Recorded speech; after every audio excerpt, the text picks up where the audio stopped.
ብዙዎቹ የሚሉት ይሄ ድህረ እውነት የሚሉት ነባራዊ ሁኔታ ነው ያ ማለት ፐርሰፕሽን የበለጠ ማተር ያደርጋል በሰዎች አእምሮ ላይ የሚፈጠረው ምስል ማለት ነው ይሄ ምስል ደግሞ በፈለከው መልኩ መቅረጽ የምትችልበት እድል አለ አሁን ያለው የዘመናዊ ቴክኖሎጂ መስፋፋት ሚዲያ ላይ የነበረን ቁጥጥር ወደ ግለሰብ አምጥቶታል ዛሬ ማንኛውም ቴሌፎን የያዘ አካል ሚዲያ መሆን ይችላል አሁን ባለበት ሁኔታ ህጋዊ አይደለም ግን ሚዲያ መሆን ይችላል አሁን አንዱ ትልቁ ጉዳይ መረዳት ያለብን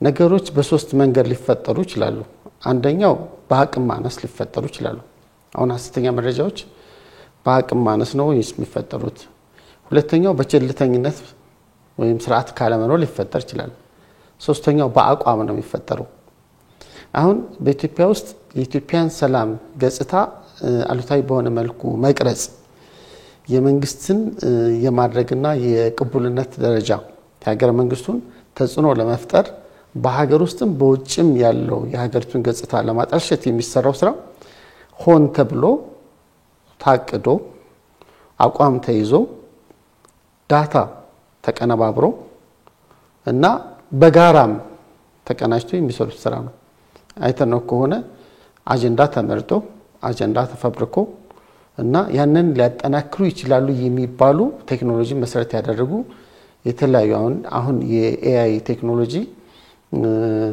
እንትን የመረጃን ማለት ሐሰተኛ መረጃን ውስብስብ በሆነ መልኩና ሰዎች ሊያውቁት በማይችሉት መልኩ ማምረት የሚቻልበት ወቅት ነው እሱ ተደርጎ አጀንዳ ተደርጎ የሚሰራበት ነው ያ ማለት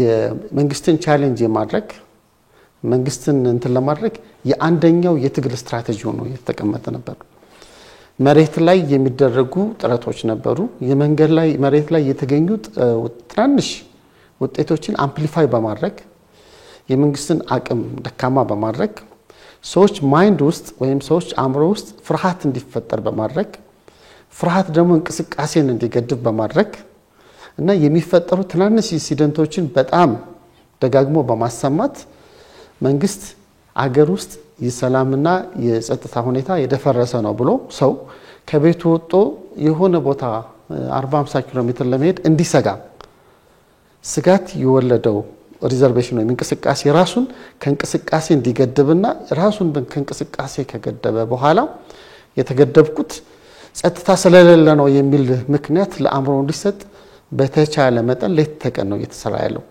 የተሰራም የነበረው ማለት ነው ይህ ደግሞ መሬት ላይ በሚደረጉ ድራማዎች ሁኔታዎች እና በተለያዩ ሁኔታዎች ታግዞ ያን መፍጠር ማለት ነው ያ ማለት በሰዎች ማይንድ ውስጥ በሰዎች ስነልቦና ውስጥ አንድን ሀገር ማፍረስ ከቻልክ አንድ ስርዓት ማፍረስ ከቻልክ ከዛ በኋላ በአካል ማፍረስ ቀላል ነው ከሚል የተሳሳተ ግንዛቤ ላይ በመነሳት ሲሰራ የነበረ ነገር ነው ለዚህ ነው አንዳንድ ጊዜ አንዳንድ ከውጭ የሚመጡ አካላት ኢትዮጵያ ውስጥ በሚመጡበት ጊዜ የመጀመሪያ ቀን የሚያሳዩት ባህሪና ከሳምንት በኋላ የሚያሳዩት ባህሪ ላይ የመጀመሪያው ባህሪ በፍርሃት ውስጥ ነው የሚንቀሳቀሱት because ውስጣቸው ላይ የተፈጠረ ሁኔታ ስላለ ማለት ነው ስለዚህ በአንድ በኩል እነዚህ ሐሰተኛ መረጃን የሚፈጥሩ አካላት እና ኔጌቲቭ ዜናዎችን የሚያሰራጩ አካላት የራሳቸው ፕሪቪሌጅ አላቸው አንደኛ ፕላትፎርሙ አሁን ያሉት የሶሻል ሚዲያ ፕላትፎርሞች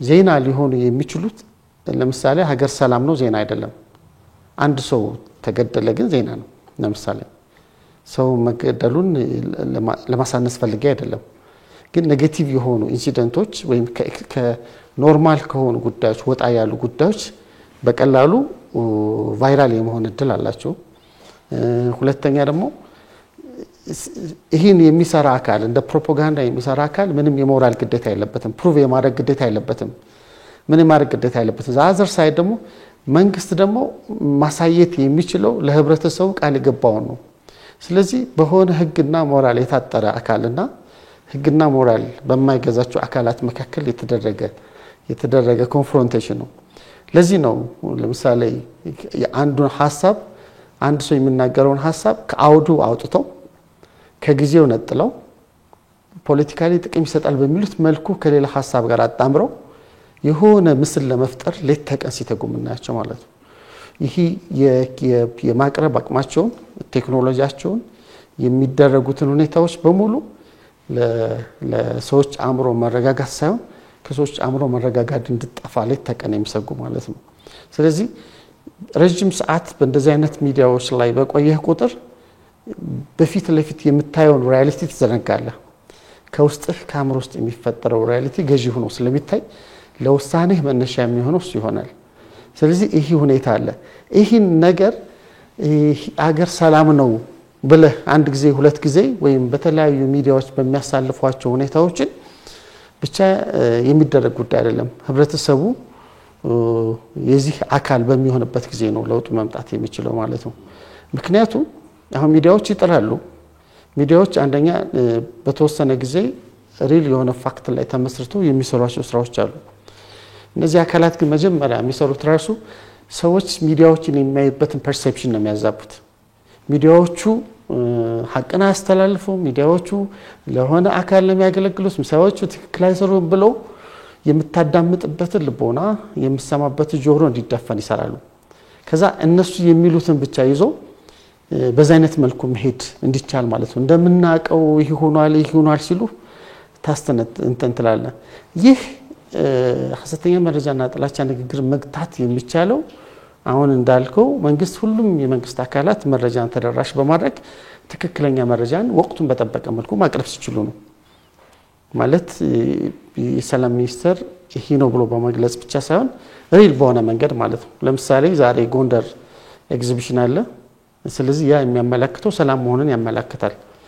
ሌሎች ሰላማዊ እንቅስቃሴዎችን ሚዲያው ለዓለም ወይም ለሲያመለክት ነው።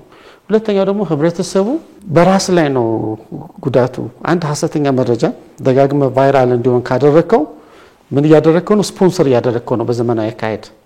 ምክንያቱም ያንተ የአንድ ተመልካች ደጋግሞ ማየትና ደጋግሞ ሼር ማድረግ ለዛኛው ገቢ ነው። ባሁን ባለበት መልኩ ፕላትፎርሞቹ የሚከፍሉት የበለጠ ተደማጭ የበለጠ ተደራሽ ከሆንክ ተፈላጊ ስለሚሆን because advertisement ካምፓኒዎች ታርጌት ስለሚያደርጉ ማለት ነው።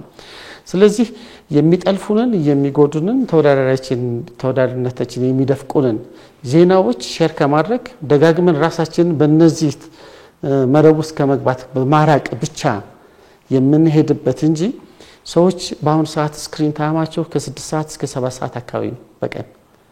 ሰዎች አብረው ተቀምጠውም ስልካቸው ላይ ነው የሚሆኑት። ስለዚህ ራሳቸውን ለተለያዩ ኢንፎርሜሽን ለተለያዩ መረጃዎች እና በመረጃ መሰረት በማድረግ አምሯቸውን ለመቆጣጠር ለሚፈልጉት ራሳቸውን አዘጋጅተው የሚሉበት ሁኔታ ናቸው። ሰላም ሚኒስቴር አሁን ባለው አይነት መረጃ ወደፊት ናሽናል ሪፖርት ያወጣ ትክክለኛ ገጽታውን የሚሰጥ መልኩ ፑሽ ማድረግ እንዳለበት እናምናለን። ትክክለኛ ሁኔታውን ህዝብ የማወቅ መብት ስላለው ማለት ነው። ከዛ ባለፈ ግን አሁን ካለው ነባራዊ ሁኔታ ጋር ተመጣጣኝ የሆነ ደግሞ የመረጃ አጠቃቀም ሁኔታ እንዲያድግ ሐሰተኛ መረጃና ጥላቻ ንግግርን እንትን ለማድረግ እንደ ሀገር ተቀናጅተን የምንሰራበት ጊዜ ነው ብዬ አምናለሁ።